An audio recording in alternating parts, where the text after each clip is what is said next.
happy bees, healthy honey. What we're doing today is we're going to be setting this pallet up underneath to replace these milk carton plastic crate produce style bases with a more stable, larger working platform with the wood pallet. So I've already opened the tops off from these two. We're just going to move them over here out of the way, slide the pallet in, grab our level, and make sure that it's fairly level side to side and front to back. Bees are very picky about that. If it's too far back, water can run to the back of the hive and cause mold and mildew. If it's right and left is off, they can build wonky comb where it's at an angle from the frame instead of straight like it's supposed to be. So we're going to try to keep things as close to level as possible in nature. So let's get these moved.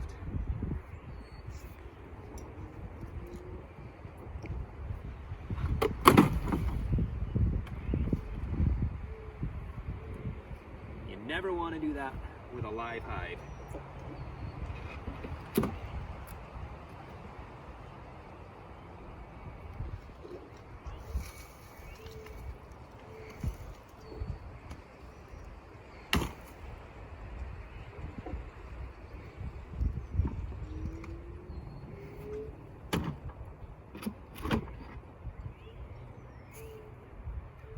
Also probably going to retire this attempt at a homemade bottom board.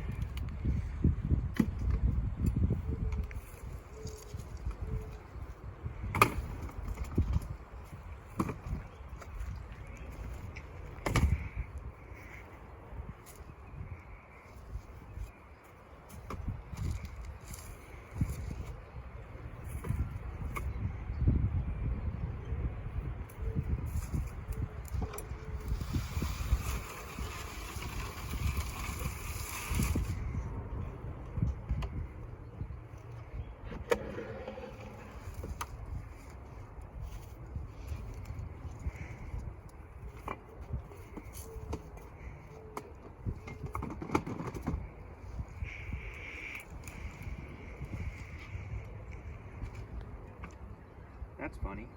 This pallet is a good foot longer than the pallet I set up next to it.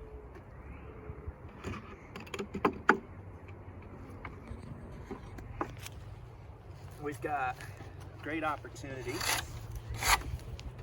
to talk about the components of a beehive for anybody who is just getting started this year.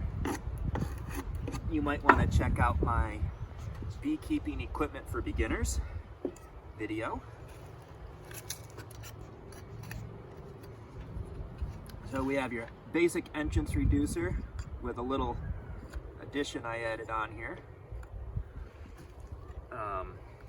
This was a weak hive and I really wanted to make sure that their entrance was reduced down as much as possible. I generally don't even like using a bottom entrance. I prefer to just use the top entrance like you see over here. The reason being, predators will come along, skunks, possums, coon maybe, and they'll scratch at the bottom and eat away any of the bees that come crawling out to see what's scratching on their door. Well, they can't really do that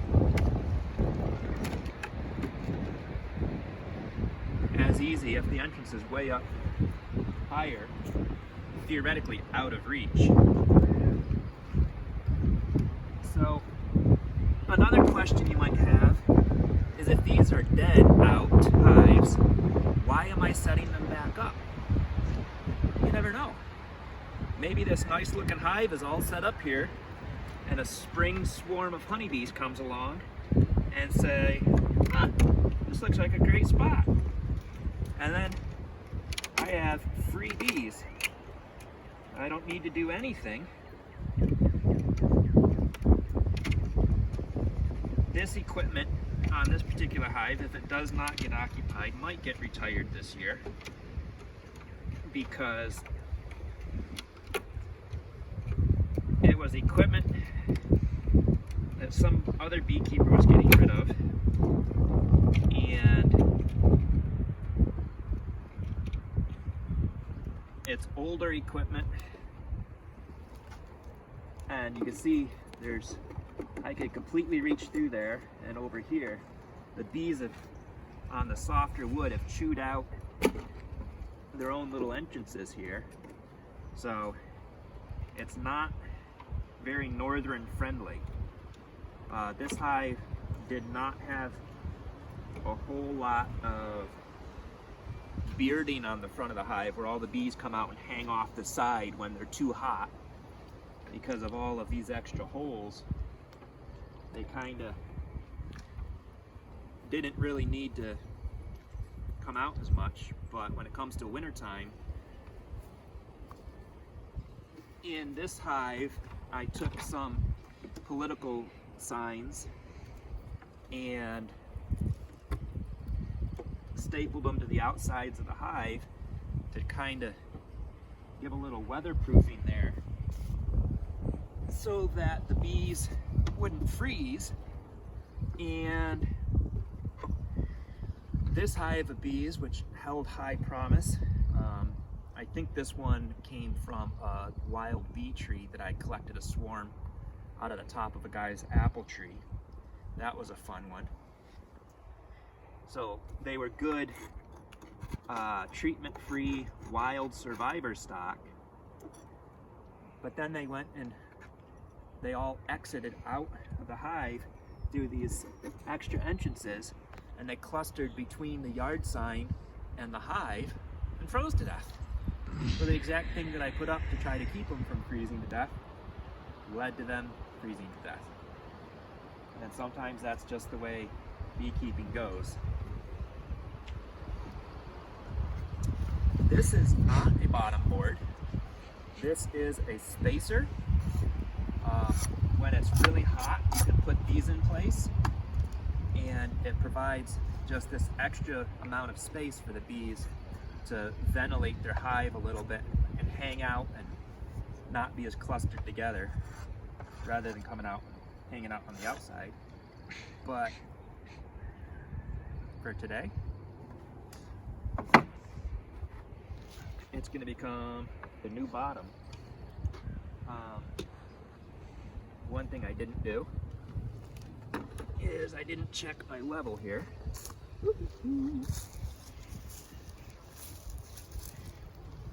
I don't know if you can see it or not, but we've got a worker bee just hanging out over here. Alright, my level says that far corner has to come up higher. So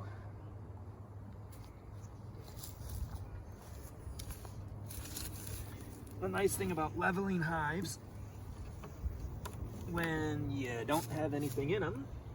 Dad, there's a bee stuck on you somewhere. I don't know, it's buzzing like crazy. Is there's no bees to bother you when you're trying to level it. It stopped buzzing, but it was like... My son's warning me that I've got bees buzzing me. This will not hold up, it will not last. This is a temporary fix.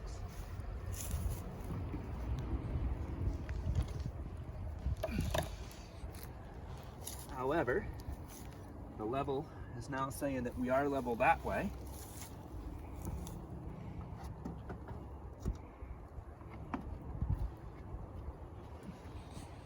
Our front to back is perfectly spot on.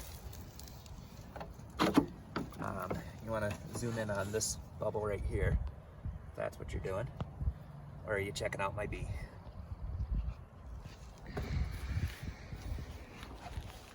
Alright. That will hold up better than a pine cone. Let's try this.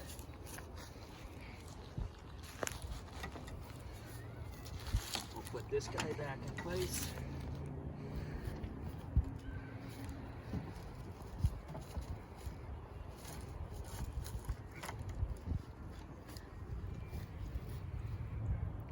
There we go.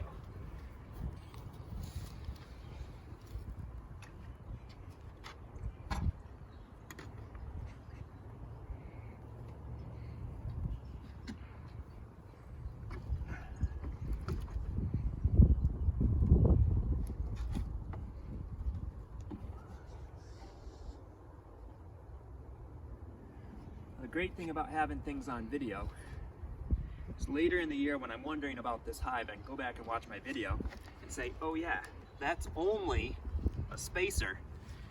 That is not a properly set up hive.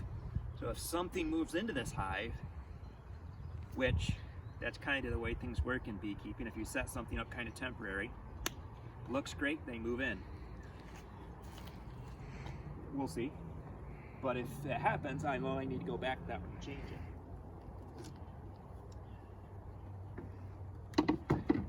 Now inside my hive, I have a mixture of two different types of frames.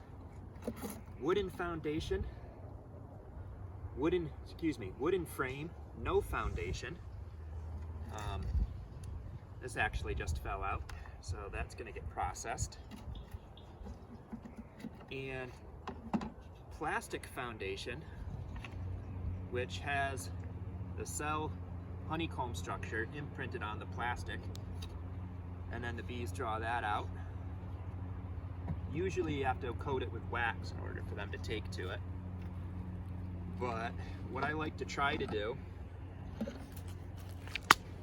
is set those up out on the side where the bees are most likely going to fill it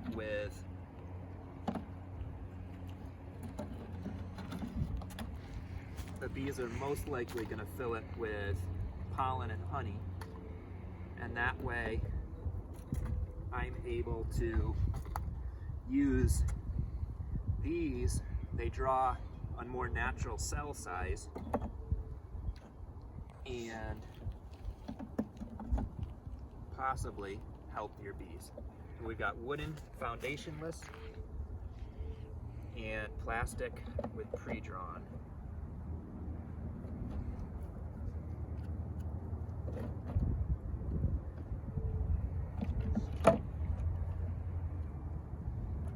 It's important when you set the frames up that you set them evenly spaced from the walls and angled straight, not angled. Respecting the bee space, the area for them to crawl around the sides of the hive. We can trim off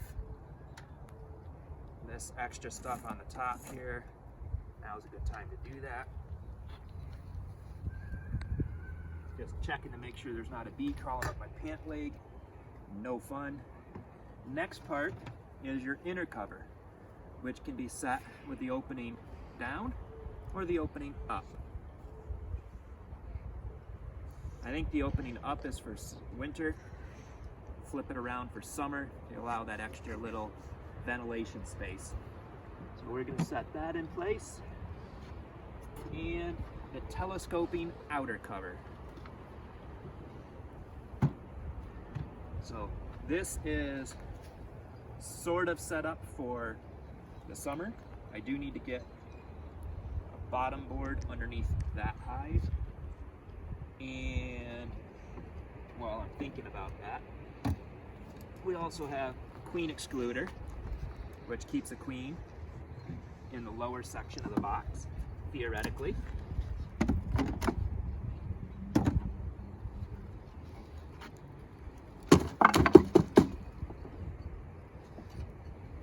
I actually have a bottom board over there and no outer cover, so why not make that switch right now rather than chance the bees coming in and building in this box that's not set up properly.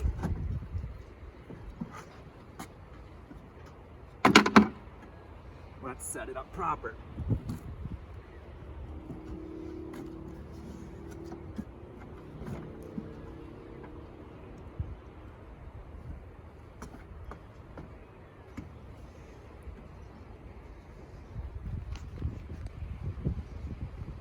on the screen bottom board, you also have what's referred to as a sticky board. This one I have not yet set up, but you take a permanent marker and your level, you mark off 1 inch by 1 inch squares, and you put a grid pattern on it so you can count your mites, your small hive beetles, stuff like that. You can get a count on your pests on the bottom, part of the integrated pest management system, and that just slides under the screen bottom board from the back of the hive.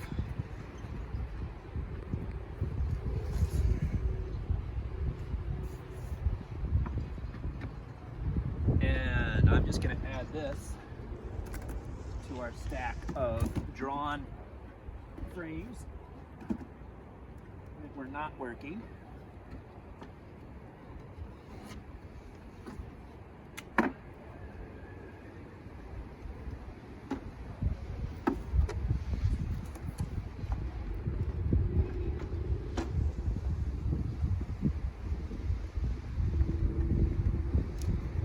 Those plastic yard signs across, brick to hold that in place so it doesn't blow away.